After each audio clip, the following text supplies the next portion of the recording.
My car wouldn't start. It was working, and then in the morning I got up, tried it, and it wouldn't start. Would turn over. I carried out a number of checks, which included the ignition control module, which is at the front of the engine bay, the coil, and the ballast resistor. It turned out to be the coil, even though I tested it one way, didn't appear to be the coil. I tested by replacement with an old straightforward 12-volt coil, and the car fired up. So that brings me to the testing I ended up doing on this ballast resistor that's here. Okay, quick explanation, and this has all come off the Jensen's Owners Club forum, so I'm just picking bits out and using those and testing. So a lot of this information came from I think it's Philip Lochner, there's Chris, Frank Schultz, Steve Payne, and it was just how I've ended up simulating that. Mine is set on simple ohms on my meter. I've attached one end here, and then the other end I'm going to attach here.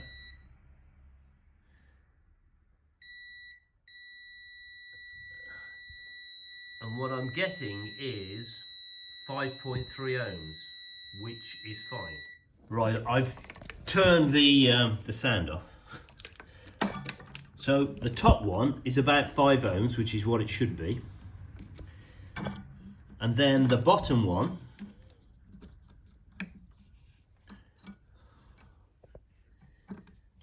if I measure that,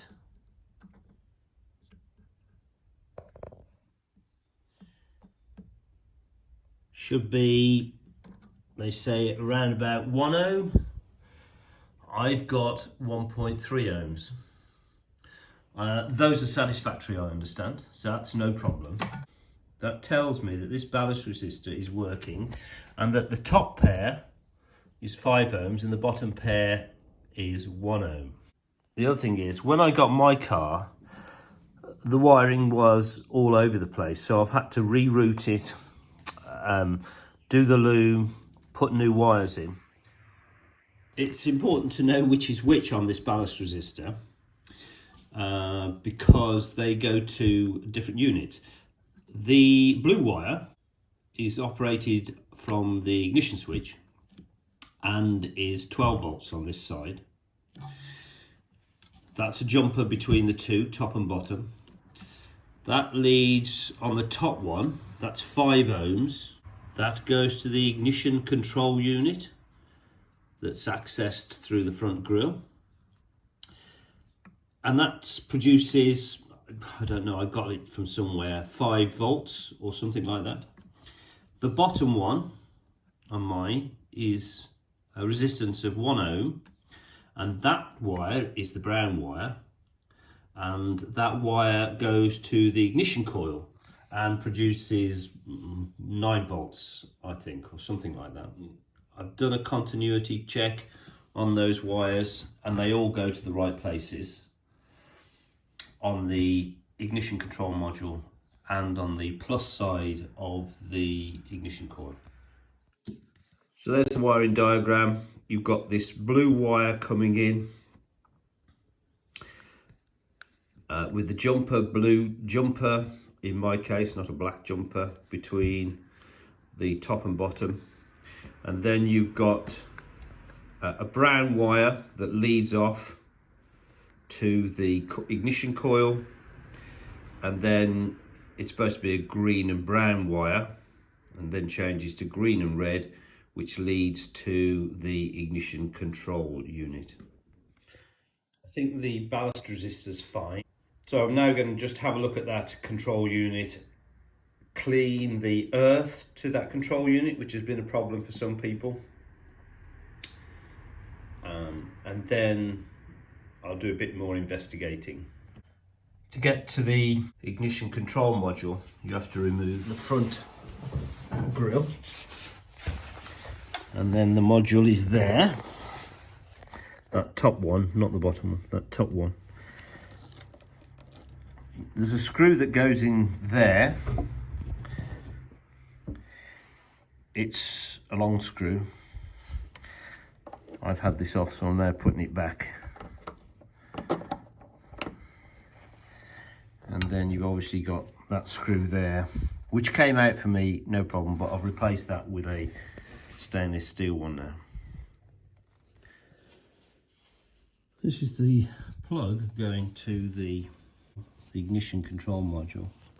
That one appears to be blue with a green stripe. This one appears to be grey with a black stripe. This one just appears to be plain old grey.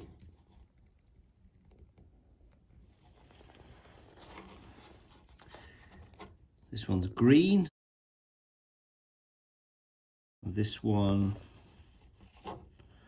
looks as if that's black with a yellow stripe. So I'll try and look for continuity on all these, if I can find ones that are exactly the same. Is that brown with a grey stripe? That one.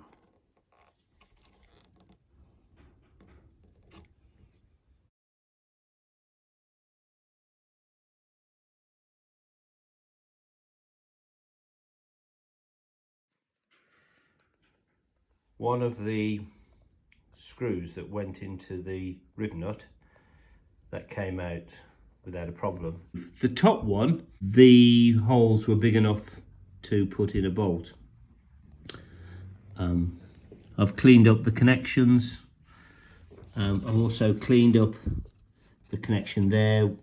This was really just covered in under seal, but I've cleaned up that area and at the back.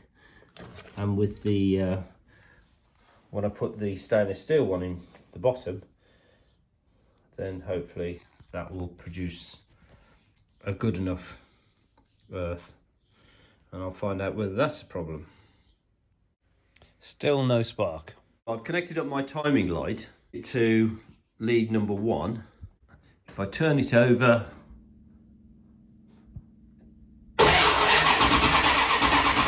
there's no spark going to the plugs. I've got an old 12 volt coil, not the type of coil that requires a ballast resistor. And then when I connect it to the distributor,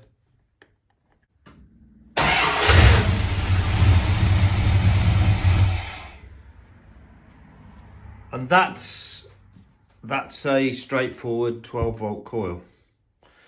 I'm going to put that 12 volt coil on because I'm supposed to be doing a scenic tour tomorrow, but I have now ordered an MSD Blaster 2 coil, £65 off Amazon. You have to use that one with a ballast resistor. I think that's all the testing I ended up doing was on the coil, the ballast resistor, and I've checked continuity and re-grounded the ignition control unit, and now it works. I'm going to actually use the car on that straightforward 12 volt coil for the time being.